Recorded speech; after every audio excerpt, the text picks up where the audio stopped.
Hey y'all, this is Culture Soup, where tech, culture, and business collide. It's a podcast that spoons up everything hot from social media. I'm your host, L. Michelle Smith, and each episode we bring you some of the most notable and not yet notable thought leaders in tech, business, and culture.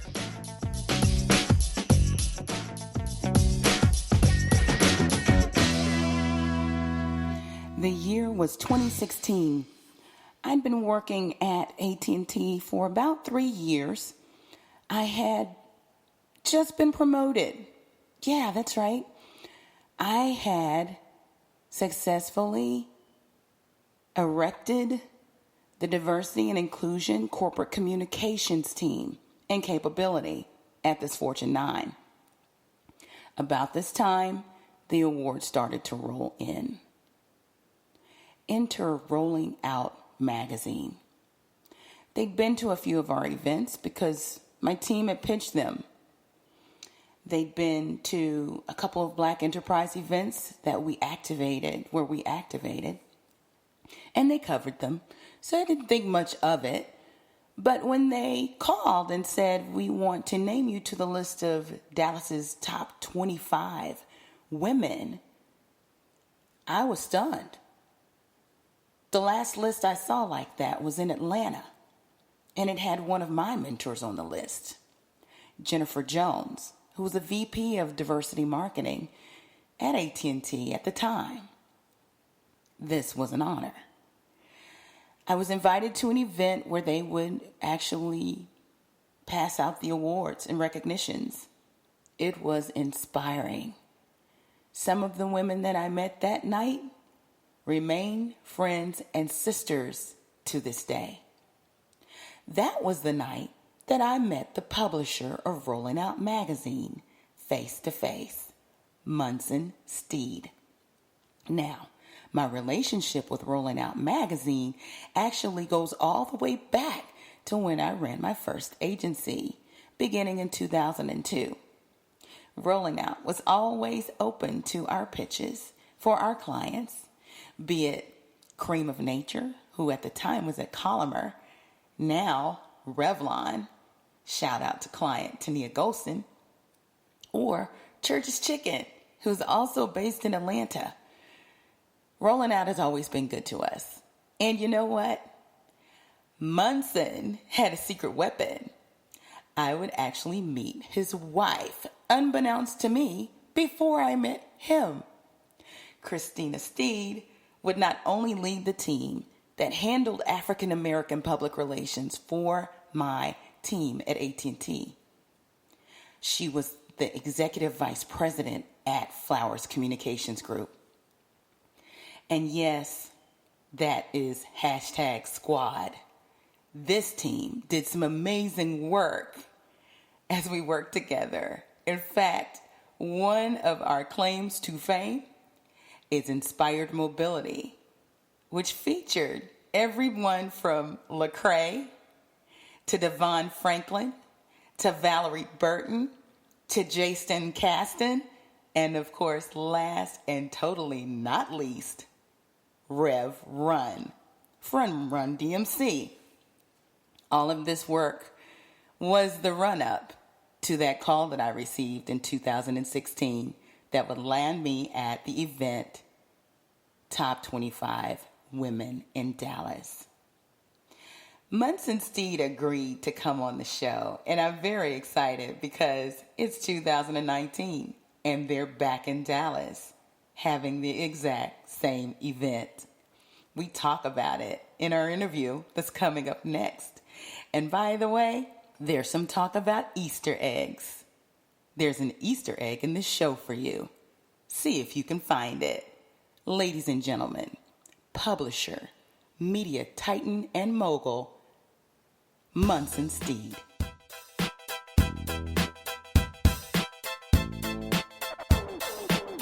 Everybody, I am so excited to have the one and only Munson Steed on the line with me from Rolling Out magazine, Steed Media, and what's the new company's name?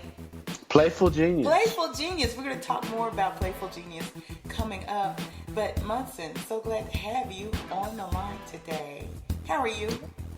Fantastic, Michelle. Thank you so much for having me. Awesome. And you know what? Let's get this out of the way.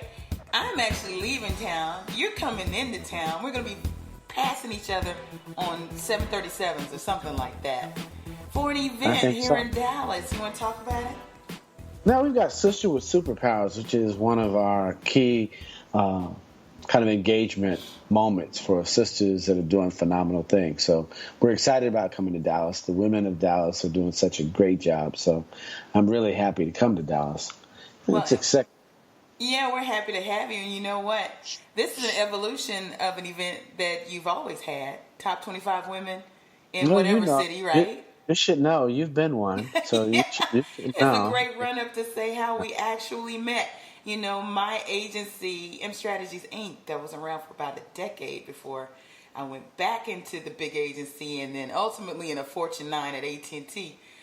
It was doing business with Rolling Out back then. Yes. So I knew about Munson, Steed, but I hadn't met him yet. Yeah. And lo and behold, I was invited to this very event to be honored. Top 25 women in Dallas. And Munson was there in the house. And that was in 2017, was it? I think so. Something like that? So. Yeah, they all blur together after 20 years. It really does. But you guys do really good work, and you've always been that stalwart in the community for information on entertainment, technology, business, and anything else y'all cover. If you were to describe Rolling Out, how would you describe it? We have a new definition, kind of a cultural utility. So as people continue to leverage, there'll be more things to do. Obviously, individuals can advertise their events. We highlight individuals on our site. We produce custom content for our clients. Clearly, you'll see a whole lot more in terms of how you can utilize and integrate Rolling Out just yourself with our app that launches in February. So culture utility is kind of the place that we're going to be. It makes sense for what we are. We're that place in the community where we recognize people, we give people a resource. We want to be a bigger resource to our community, both digitally. So the app will help leverage that, and it'll be very transactional. So our community will actually be able to do cultural transactions. So I think that's very key to us being able to see each other, support each other, and love each other. Fantastic. You know, you just hit on something. Everybody that comes on this show sits at the intersection of tech, culture, and business. And as an entrepreneur, of course, you have that business covered. You know, you and your lovely wife, Christina, who happens to be one of my girls, you know, you guys are one of the last black family-owned media companies out there. Is that right? You know, I think there are a few. I have a few friends that are in the business. Obviously, the members of the NMPA are definitely working to pivot there, and there's 200 there.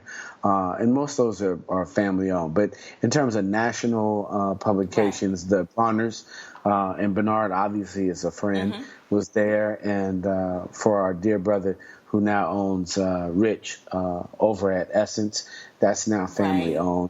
And then obviously our dear friends at One Media with Miss Hughes and Alfred. So I think those are the family-owned businesses. And Black Enterprise.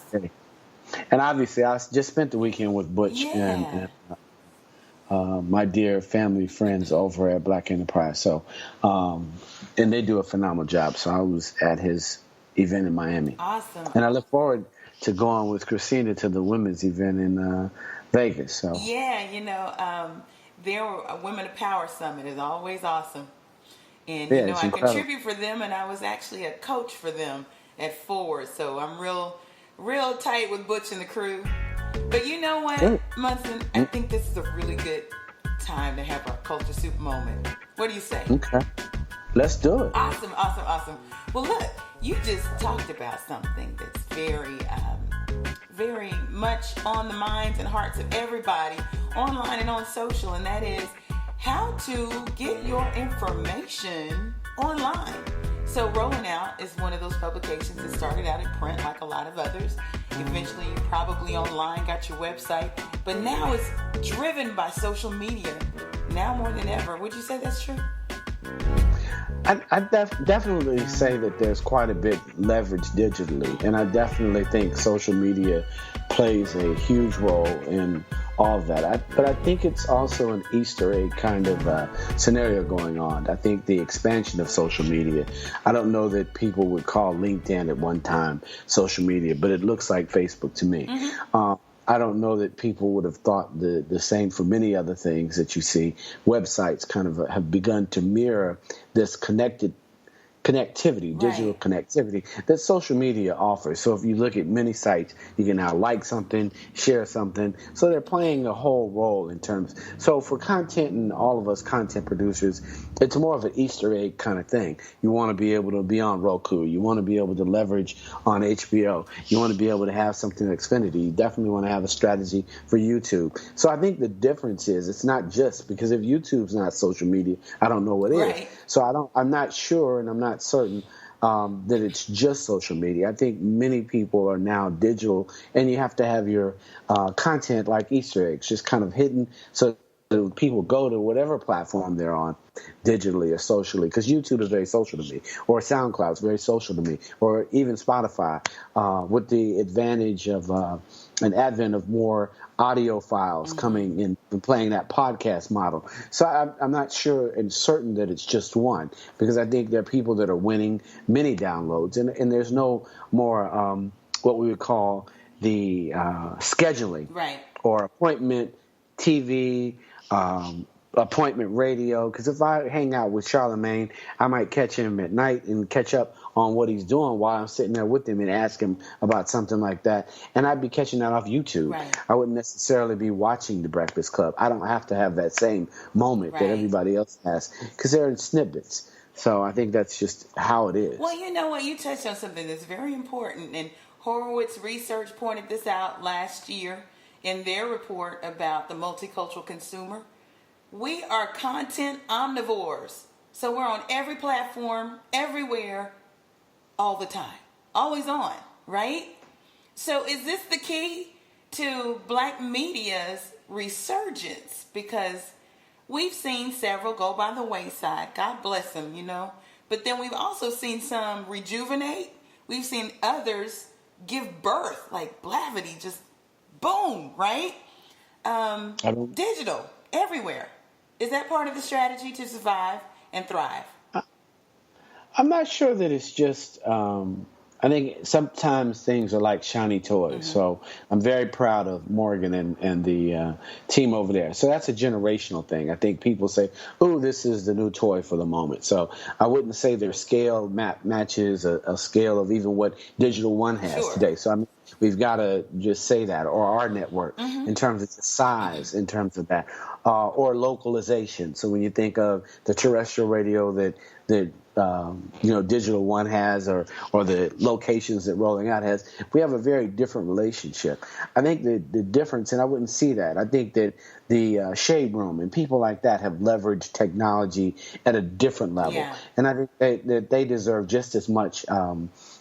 You have young brands, the guys De Jesus, or some of the other young men that are on other platforms like Showtime. I think those are examples. And I think the other thing when you say media landscape is the advent of opening a door to Hollywood. So that's another media door. So I don't think the landscape of what John Johnson had as an offer or was offered existed. It's not like he got 20 channels. It's not like at the same time that everybody else is getting a cable channel. He had a cable channel at that one time. If you look at many of those individuals from Cox Cable, they had got a whole cable system. So it's a very different thing. And I think that when you say launch, I think there's a constant evolution constantly happening. So I wouldn't say that it's one. I think WorldStar was an example for the brother that created WorldStar on a platform that garnered X million African Americans. So I think the next generation leverages what they have. I think those of us that are in the market embrace other technologies and kind of move forward to pivot every day, because there's nothing that stays the same. It's a constant evolution.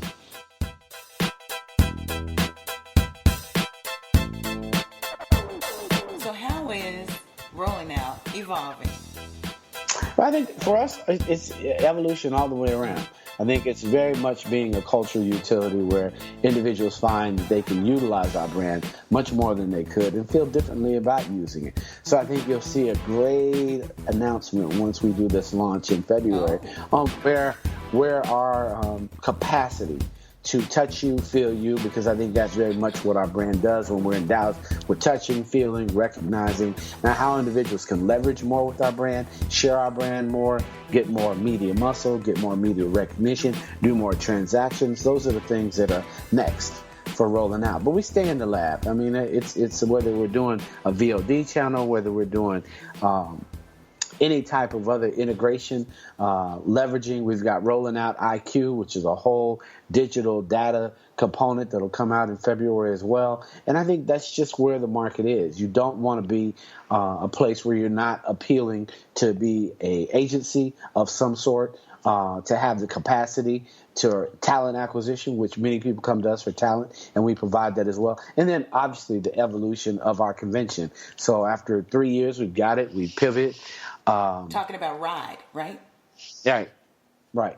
So Ride is a constant example of how we've evolved into a event to actually evangelize the community in one location and then train. We're not that location where you kiss up to the speakers. We're that place where the speakers get out and actually access, mention, give individuals a toolbox, and then go in and train. You don't come to Ride to actually just listen to somebody's success stories. That's the last thing that we're interested in. We do not want a kiss-up kind of convention. We got enough of that. Too many people in our community pay for something and do not have any tools once they have left that convention. That is not what it's about. If you're not going to leave with a toolkit, if you're not going to leave transformed, then, you definitely need to come to Ride so you can see how a personal, technological transformation happens from being at a convention. That includes you. That's awesome. Well, I'd love to be at Ride and share some of my tools. Listen. Well, we do Ride Labs. So Yeah. it's not like everything has to be huge. We can host something in Dallas at one of our partners, and we've got several partners there in Dallas. So we do Ride Labs leading up to Ride. So I think there's an opportunity for some obviously big brand I'm planning my first live event in January timeframe, something like that. But we can pivot, but it's a business boot camp. Okay. Yeah, several of them leading up and in different cities. So anyway, we can talk about that. That's awesome.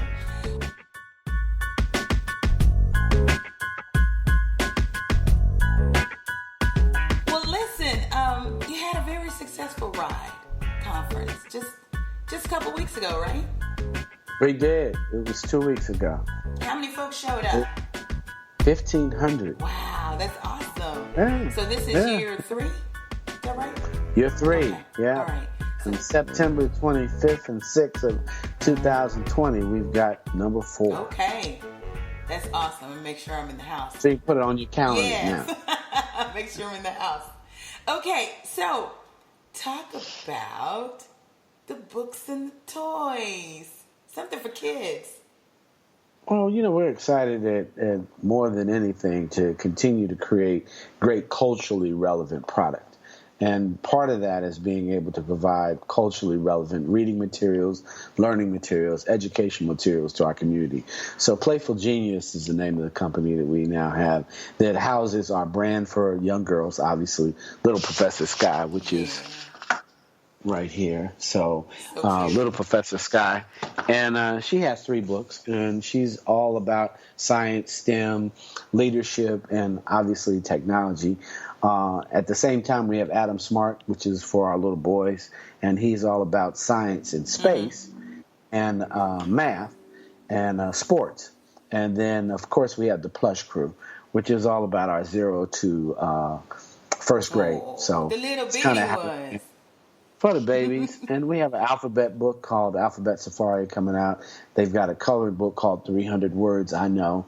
And, good, cool stuff. The other stuff that we'll do is they'll have an app by the summer, Oh, so that good. kids can actually learn online at Playful Genius. So we're excited about where the direction we're going with that particular company to educate, inspire our community in a cultural way. Well, that's awesome. You know what? This is really good work. I'm very, very proud of what you're doing. And you know what? Thank you. How did you start? What's your story, Munson? I don't know. It was 20 years ago, so it's kind of You hard. slept since then? I would no. I was talking to L.A. Reid and a couple of other friends of mine that have been in the business. You kind of begin to revise your history. Now, why did I start the business? I think there was an opportunity, and always is an opportunity to recognize my community. When we started, there weren't a lot of people on the cover of Vogue or any other alternative weekly, whether it was, I forget the name of the Dallas Weekly, but Yeah, anyhow. that's it. The Dallas Weekly. Dallas Weekly. So in Italy, there wasn't that African American. They weren't putting Kanye on the cover at that moment. And we were at that moment when Outkast, Atlanta was killing it, Yeah. which we've been for the last 20 years, just came about. And it was time to recognize, obviously, entertainers, but professionals like yourself and technologists and the greatness in our community. And that's been our voice. Yeah. And that pretty much has been our brand proposition the entire time. I think for us, it's also hands-on. So we touch our community. So we're not just a digital mammoth. We actually are in the streets. We actually have offices. We have people. And we're getting ready to grow our offices and our people and the amount of people that can actually publish and work with us. So we're excited about that. Other than that, there's just a need. There's a need even more now when you think of 2020 and what we're all going to be collectively pushing toward. And the other thing is we're a bridge. So we do both young and old. It's not like we do just one little set. We just do hip hop. We do community and African American culture.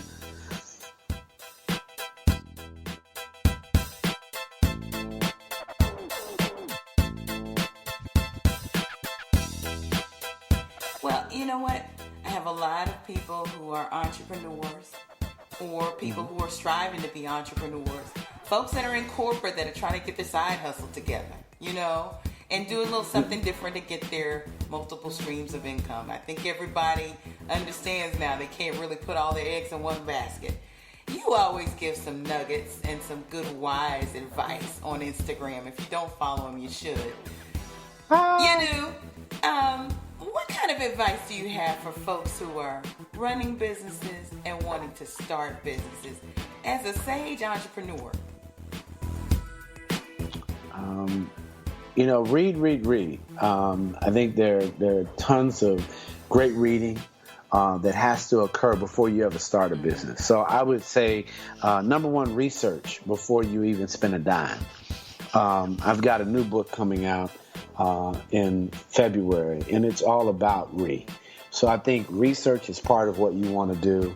Reevaluate. I think people they do the research, then they don't even reevaluate their own research and say, hey, I think the other thing for us is the whole idea of references. So most people don't have enough references in their lives. And for me, that's the whole building your own board.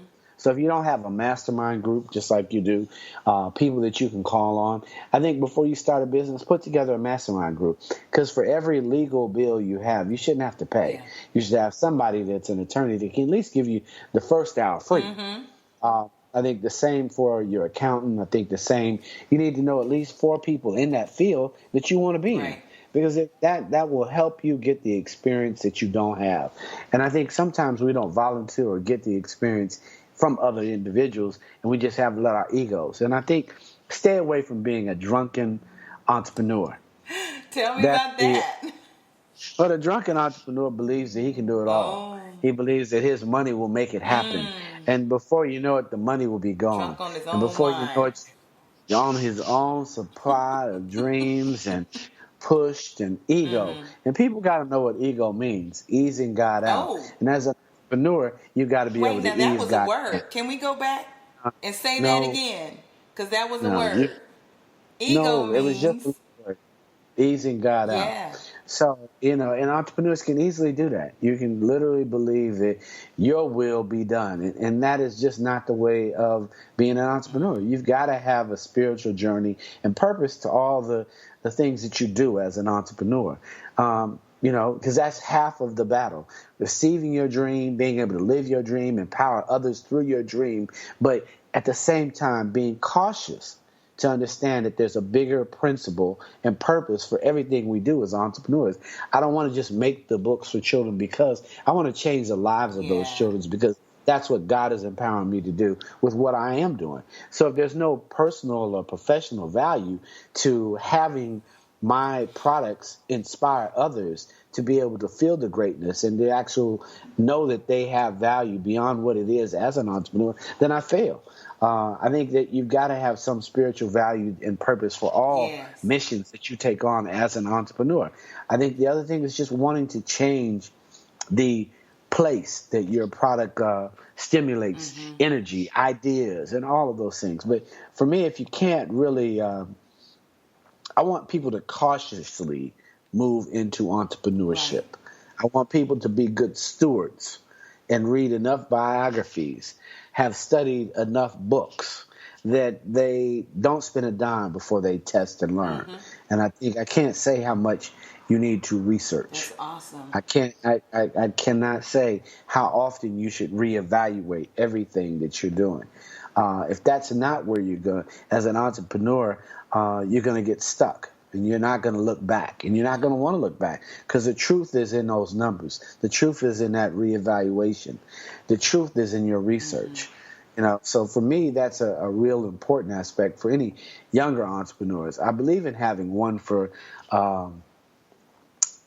them, which is the them is everybody I'm responsible to, everybody that I'm accountable to. I think you should have a solid job. If that's not what it is, if you don't understand what it is to be an entrepreneur, then I believe you should have one for them. That's everybody you love. And then one for you. And that's where your entrepreneurship should come. And it's in that order. That way, everything's in order. You're taking care of your family, then you do one for you. You're taking care of your family, then you stretch out a little bit more. But you don't risk it all and then all of a sudden hurt everybody around you based on entrepreneurship. Absolutely. So much wisdom just jam-packed in everything you just said. But I want to draw something out. One, you said, do not lean into your own understanding. That's so important. And the other thing that you said that's very important, because I have even coaching clients that are anxious to start businesses because they feel like, gee, I don't want to have all my eggs in one basket, which is a very wise thing to do. However, they have not taken the time to understand the purpose.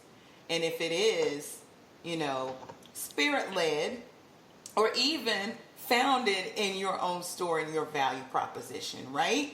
So what they end up doing is just trying to make money for money's sake. And that's kind of a cautionary tale too, wouldn't you say? No, I think that's part of the drunkenness. I think that's the. I think some people don't know what entrepreneurs are. Now, entrepreneurs, I remember reading, and it was talking about Ted Turner, and it talked about how Ted had been part of the America's Cup, and he was on his boat, and he was out of his office 250 days, and he was on this quest to win this race. And it said that entrepreneurs are individuals who sell a product or service in their absence.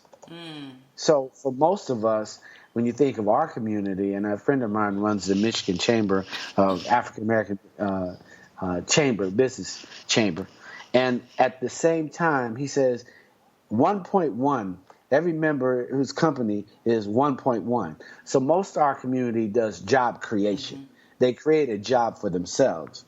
They cannot collect money in their absence. If they're not there, then the business isn't there. So for us, we need to understand what entrepreneurship is. It's selling a product or service in the absence of the owner, of the leader, and it's a process and a system. And so those processes, systems of collecting money for a product and service in your absence is much more key.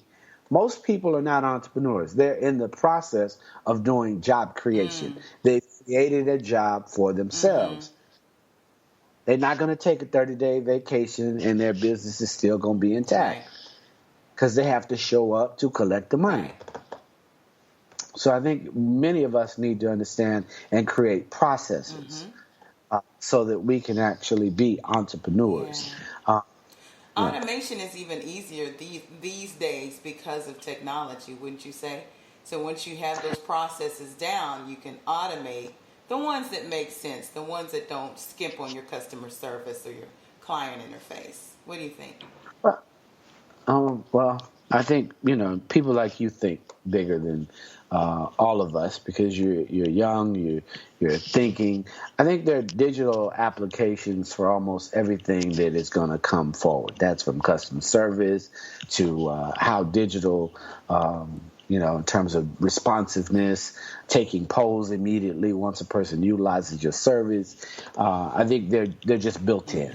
I think everything is built in, and more people are working to sell that system every day. So whether it's a platform like Spotify, you want digital music, they got it. If you want Shopify, you want to do retail, they got a system. If you want to do a scan and know how people feel after they bought a cup of coffee, Stripe has it right there for you. Square has it right there for you. They can actually do quizzes right after that. So I think the systems are beginning. Different platforms, every platform provides something digitally to kind of create more processes. Part of the entrepreneurs is your thought process, the process of having a team that can help you understand and kind of evaluate. And most of us don't have boards. We don't have 5 or 10 people that literally are listening to where we're going and can kind of be cautionary, and you listen to them as an entrepreneur. It's really important. As I sit here and still have to think, I got someone who depends on me. So I don't have too many new ideas in the process that she doesn't know about. That's part of our brain trust, and you need to always be increasing your brain trust. Most of us don't visit and meet or ask to meet individuals we don't know who have bigger brain trust, but we should. So I think the other thing when I say referrals, you want to ask and refer yourself to other people too. You want to actually offer yourself to actually go see a few headquarters that may not be sending you an invitation, but you might refer yourself in so you can get an invitation. Excellent. I could talk to you all day about this stuff, but I'm not going to. I'm not going to spend all your time. I'm so happy you came on, Munson. Where can we find you online, on social media, and your digital platforms? I'm on IG a little bit. I'm going to learn to tweet a little bit more. I definitely have YouTube coming up, but I've taken most of the time to play with Instagram. It's fun. Other than that, rolling out. Got a ton of pod pages. And is that at Munson Steed on Instagram? I think I'm pretty much Munson Steed. I'm those cool names. I'm gonna leave that up to people like you, who I'm gonna keep it simple for a little while. We can find you. That's the idea. That's it. Munson Steed will get you there. Awesome. Munson, thank you so much for coming on the Culture Soup podcast. Shel, thank you. I'm very proud of you. Thank you so much. Thank you. Continue to... And we'll talk to you again soon. You got it. You're the best. Thank you. You too. What an awesome conversation with the Munson Steed, publisher and media titan with Rolling Out Magazine, Steed Media, and Playful Genius. Hey, I hate that I'm going to miss the Superpowers event here in Dallas, but you know what? It's always great to know that you had a VIP invitation. Speaking of VIP invitations, I received a VIP invitation to the Claim Your Seat at the Table event with Minda Harts, author of The Memo, from the ladies from Bold Black Girls podcast. That's Aries and Kimberly. Shout out to them. I won't be able to make it either. And you know what? Minda even sent a personal invitation to me and to Jay Franks. You know what? I've yet to meet her, but everybody says we need to meet. So who can make that connection? Let me know. But shout out to Minda. You are doing good work, girl. Everybody check out The Memo. It's the newest book about women of color in the workplace from the unique perspective of a woman of color who was in the workplace. First time for a business book like that. Won't be the last. Hey, did you catch the Easter egg in this show? Something about business boot camps and Munson's Ride Labs? More to come. In 2020, y'all, we are hitting it hard. I did not come to play with you all. Visit us online at theculturesoup.com, on Instagram and Twitter at The Culture Soup, and on Facebook at The Culture Soup Podcast. Until next week.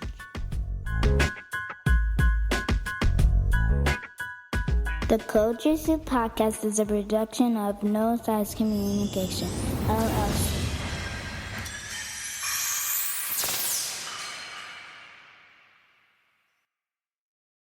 The Culture Soup Podcast is a registered trademark of No Silos Communications, LLC.